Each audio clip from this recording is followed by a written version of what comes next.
Good evening, I'm Dennis Ward. Welcome to APTN National News. We begin in Calgary, where last night Chiefs in Assembly overwhelmingly rejected a proposed $47.8 billion final settlement agreement on child welfare reform.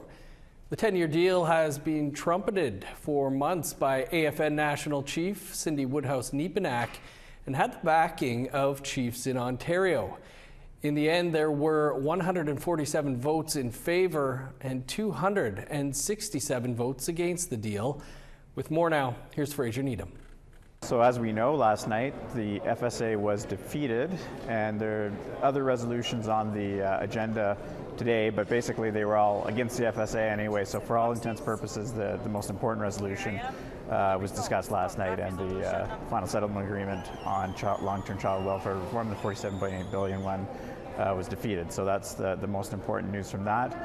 I had an interview with Cindy Blackstock of the Caring Society right after the vote last night. Obviously she was against the final settlement agreement, so she was happy about the result of the vote. It was quite overwhelming, as we saw.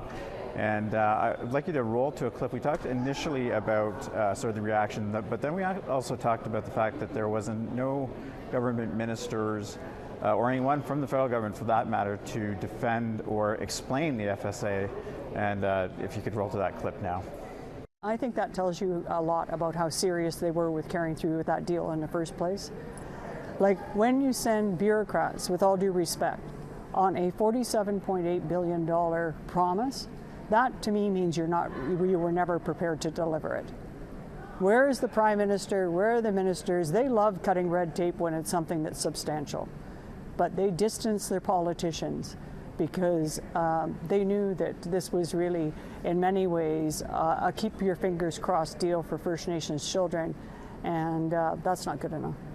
And as you can see, it is kind of curious that there wasn't anyone. It's a $47.8 billion agreement that now the federal government has told us and other reporters at APTN that they didn't want to interfere with the vote. That's fair enough, but I don't think I've ever been at an assembly, I can't think of one for sure, where there wasn't any federal presence at least to answer some questions. That was quite strange, and for the amount of money that they're putting on the table, it sort of reflected maybe the federal government's seriousness about this actually happening, and I think it may have sort of bred more distrust than was already there with the Chiefs. Once again, I'm Fraser Needham, reporting from Calgary, Special Chiefs Assembly, Day 3. Thanks, Fraser. Now, National Chief Cindy Woodhouse-Nepenak did not speak with reporters on Friday following the rejection by chiefs of the proposed settlement agreement. She was largely absent from the floor of the Special Assembly right up until the closing ceremony today. During her closing remarks, Woodhouse-Nepenak acknowledged the campaign that was successful in defeating the resolution. Here's some of what she had to say in her closing remarks on Friday afternoon. You spoke with passion, and you convinced the majority to vote against this $47.8 billion national agreement. And I will be there to work with you. But we must always remember, wherever we land in this new course, that the rights holders must be in control and that the chiefs are in charge. When I spoke to the chiefs at the start of this assembly, we made it clear that my position didn't matter as much as theirs. This is a chiefs assembly. They have spoken, and I respect the results. Our Assembly of First Nations Executive and Regional Chiefs will be meeting over the coming weeks to discuss next steps. The results of this assembly should be a message to the Government of Canada and all provincial governments in this country that you need to do better. Last year, we had more First Nations children removed from their communities and families than at any other time in Canadian history. Canada and the provinces will need to do more to account for the harms that they have caused by perpetuating a racist child welfare system that has broken so many children in this country. The current system of apprehension and taking kids away is not working. We need to help these families. Since the results, many have asked me, what are we going to do now? I've been getting calls all evening, all morning. Well, we will be thinking about the First Nations children and families in crisis. Our children are watching and continue to wait patiently. We will be thinking of the chiefs returning home and the crisis calls that they're going to keep receiving. We will be thinking of the thousands of First Nations children that have been separated from their families across this country. And we will be thinking of the tribunal plaintiffs that inspired us and spoke so passionately at the Assembly in support of this agreement. Melissa, Noah, Ashley, Carolyn, Richard, you inspire me and all of us to keep fighting. And we can't help but think that the kids and families lost something with yesterday's votes, because the status quo will prevail. And you can find much more on the AFN Special Assembly on our website, aptnnews.ca. To other news now, and 11 Indigenous people from across BC are running in provincial politics this year. And APTN's Tina House had a chance to meet a few of them as they campaign leading up to Election Day. And there's gates everywhere, so you can't access the territory for hunting or gathering or anything. Joan Phillip is one of the 11 Indigenous candidates in this year's provincial election in BC. She is the incumbent for Vancouver Mount Pleasant and says that if re-elected, she would keep working on issues like single-room occupancy affecting Indigenous people. One of the big issues in our area is the SROs, and there was a revolving door of landlords would kick everybody out and then jack up the rent and put new people in there. We put a stop to that. Alia Warbus is running for the BC Conservatives in Chilliwack Cultus Lake. She says she wants to change the narrative for Indigenous people in politics. The time is now. We are seeing critical shifts happening within our province in sectors all across the board, not just education, public safety, crime, child and family services. As we are seeing some of these critical policies and legal applications and legislation being talked about, we need to be in the room. Tamara Davidson is with the provincial NDP and running in North Coast Haida Gwaii. She joined APTN by Zoom alongside her mother, Lois Rellan. She says if elected, she would be a strong voice in the legislature for Indigenous people. I wanted to step into that role and help build those bridges and to help people understand what it means to our communities. This riding as well has 50% of the riding as Indigenous people. And so I just wanted to make sure that we were well represented in Victoria in the legislature. The BC provincial election is Saturday, October the 19th. Tina House, APTN National News, Vancouver. A 30-year-old Anishinaabe Kwe from Manitoulin Island in Ontario has been missing for more than 2 weeks now. Juanita Miigwants hasn't been seen or heard from since October 2nd. Miigwants' family is being upfront about her battles with addiction and told APTN they believe drug dealers are possibly involved in the disappearance. Anyone with information is asked to call their local police or 1-888-310-1122. You can also call Crime Stoppers at 1-800-222-TIPS. An Anishinaabe artist is teaming up with a well-known brand in Manitoba. That story and more still to come.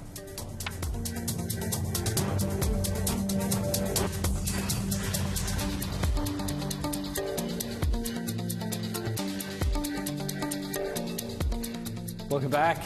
The chief of Whitecap Dakota First Nation in Saskatchewan is celebrating his 30th anniversary in office. The anniversary event took a look at the start of his career through to the present day. Video journalist Rachel May attended the event. But I remember going to university, and then a lot of my members were asking me to run for leadership, and I said no. Then one night we were having a couple of beers, and I said, okay, I shall run. But after I lose, you guys leave me alone, and that's been 33 years. Last night, Chiefs, Council, family and friends gathered at Dakota Dunes to celebrate Darcy Bear's 30th anniversary as Chief of Whitecap Dakota First Nation. Bear was elected to Council in 1991 at 23 years old. He was elected Chief 3 years later. When he started, he found no money in the office account, but there was a stack of payables. And so the easiest thing, 23 years old, would have been just to walk away. But when you accept the challenge of being a leader, leader.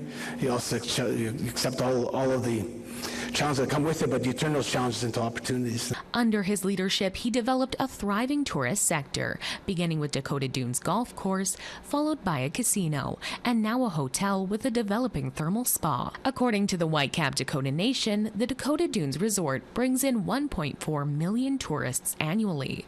Whitecap Dakota's citizens have seen growth in land development, business, and accessible technology.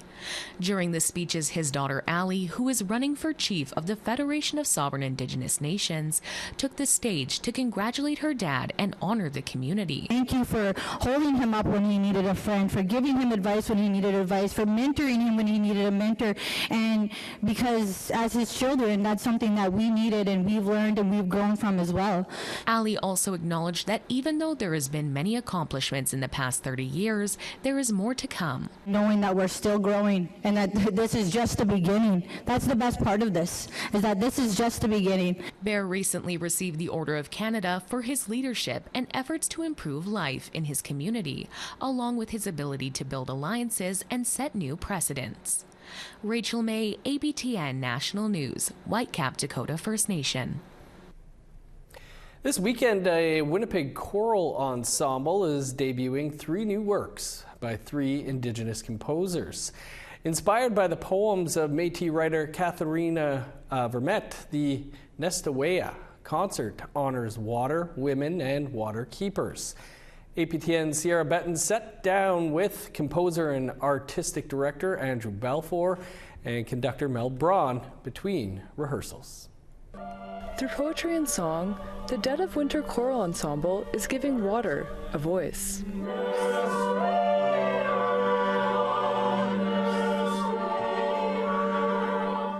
Using Métis writer Catharina Vermette's poetry, Cree composers Andrew Balfour and Melody McIver and Métis composer Ian Cousin crafted 3 new choral arrangements. Mel Braun is Nestawaya's co-curator and conductor. What we decided to do was then, with a focus on water, look at the poetry of Kate Vermette, because her River Woman book is all about the river, specifically the Red River. And you know how much, if you've read her stuff, how much the river figures always in her writing. Balfour is a 60s scoop survivor who began reconnecting with his Cree roots through music. He says the title, Nestawaya, represents a deep historic connection to the land and waters. Nestawaya means 3 points in Cree. You know, with the Assiniboine, the Red, and the land, the point, the meeting places. We all know the forks are meeting places, but it's so much more important for us as Indigenous people and non-Indigenous people to understand this was a meeting place. Rather than a concert, Balfour describes Nestawaya as a ceremony. The performers were invited to bring water from their community to be honored through song. Songkeepers Laura Horton, Taylor Galvin, and Ellen Cook will share teachings, shedding light on water inequities impacting Indigenous communities. They've taken the water from them, so we could have all this. So that's kind of shining the importance of the 2 Canadas, the Canada that high-speed internet, the southern Canada, and the Canada up north that doesn't have food sovereignty, doesn't have clean water, addictions, suicides. So these are important things that we can tell through song. The performance is debuting at a time when struggles to protect water have been waged across Turtle Island. In September, the Southern Chiefs organization filed a lawsuit seeking charter rights for Lake Winnipeg. Nestawaya songkeeper Taylor Galvin is named in the lawsuit. As a composer, Balfour feels his role is to immortalize stories about the water through song. The impact that song and music can make is I think, a lot longer lasting than bills or the Indian Act or legal struggles. I think that my goal is long after I'm not on Mother Earth anymore, that this music and these stories will still be going. The Nestawaya concert debuts this Sunday at the University of Manitoba's Des Hotels Concert Hall. Sierra Bettens, APTN National News, Winnipeg. A well-known Manitoba artist has teamed up with an iconic Manitoba clothing brand for a collection based on reconciliation. Sav Jonesa has that story. The art of Jackie Travers is in motion thanks to her new collaboration with Mondetta Performance Gear, or MPG. The multimedia artist, known for her vivid use of color and culturally inspired paintings, says she hopes the clothing collection instills pride in those who wear it. To see our people, working with major brands, to see our designs, to see our stories being told on clothing, to be more visible, that's a lot to be proud of. Some of the limited edition designs focus on the sacred medicines, others on missing and murdered Indigenous women. 20% of the proceeds from the collection will benefit Ikwe Wejitowin, a shelter for Indigenous women escaping gender-based violence. When I was younger, I used their services, and I just feel it's important to give back. And I think that they're not funded very well. They could always use a little bit extra help. MPG reached out to Travers to create the line after seeing the graduation robes she designed for the University of Manitoba last year. MPG is a division of Mondetta, a clothing brand started in 1986 in Manitoba. The Jackie Travers collection launched on the National Day for Truth and Reconciliation and sold out that same day. These pieces of art have become a canvas of Jackie's artwork. And by the response of the collection thus far, we sold out immediately in the first round. We know this collaboration has struck a chord and means something special to not only Canadians, but also Americans. Given the response, we're keenly excited to collaborate further with Jackie to share more of her artwork in the future. Manitoba Premier Wab Kinew attended the event in celebration of the collaboration to give accolades to Travers's career. Like every time I see her art, it speaks to me because it comes from somewhere real. It comes from this deep authenticity.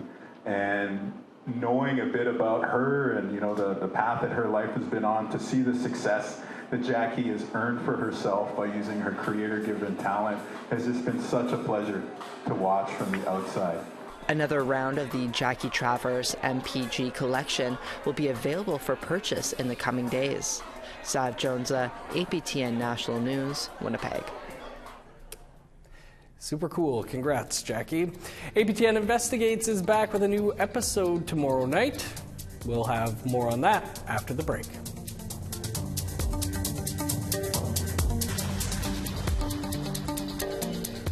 Welcome back. Time now for our photo of the day.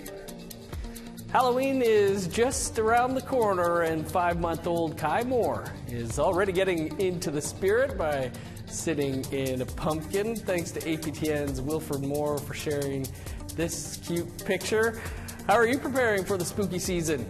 You can send your pictures to share@aptn.ca to be featured right here. Now let's take a look at tomorrow's weather forecast.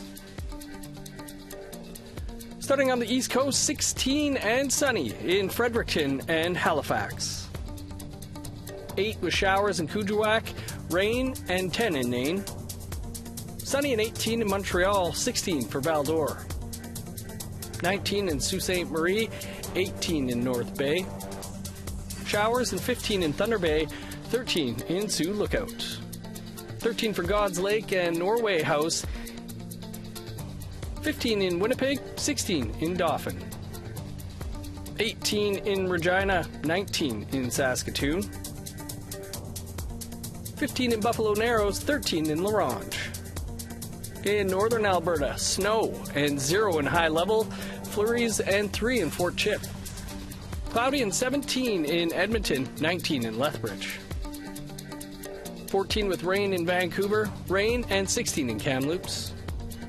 10 with showers in Prince George, 1 in Dease Lake. Minus 15 in Old Crow, flurries and 6 below in Whitehorse. Minus 4 in Yellowknife, 9 below in Norman Wells. Minus 6 in Sax Harbor, flurries and minus 2 in Paulatuck. Minus 1 in Chesterfield and Baker Lake, 3 below in Whale Cove. Minus 7 with snow in Resolute, 0 and snow in Arctic Bay.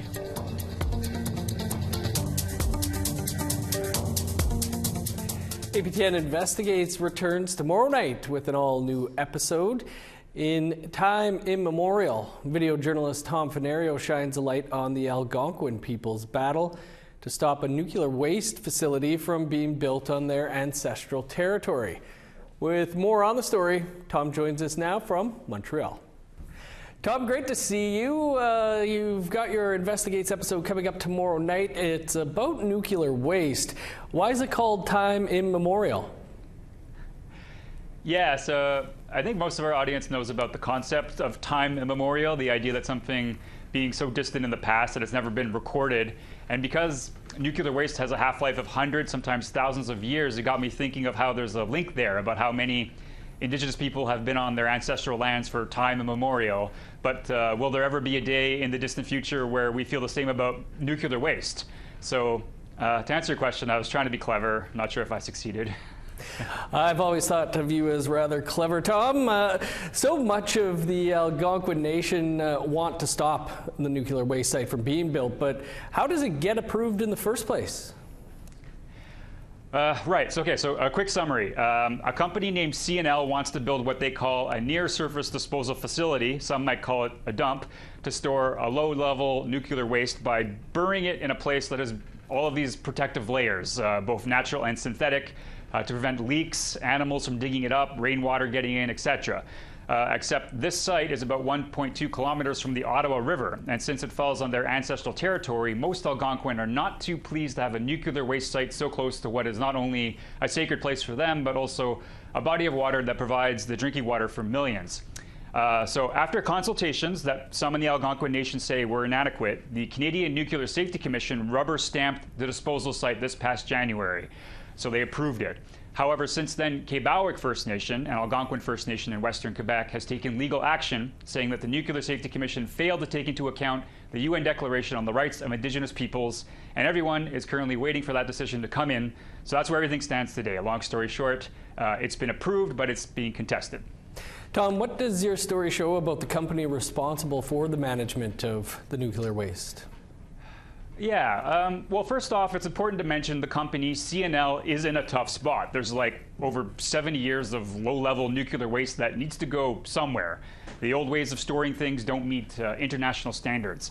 But I think the story shows that there are other ways to store nuclear waste that don't involve it being so close to important waterways.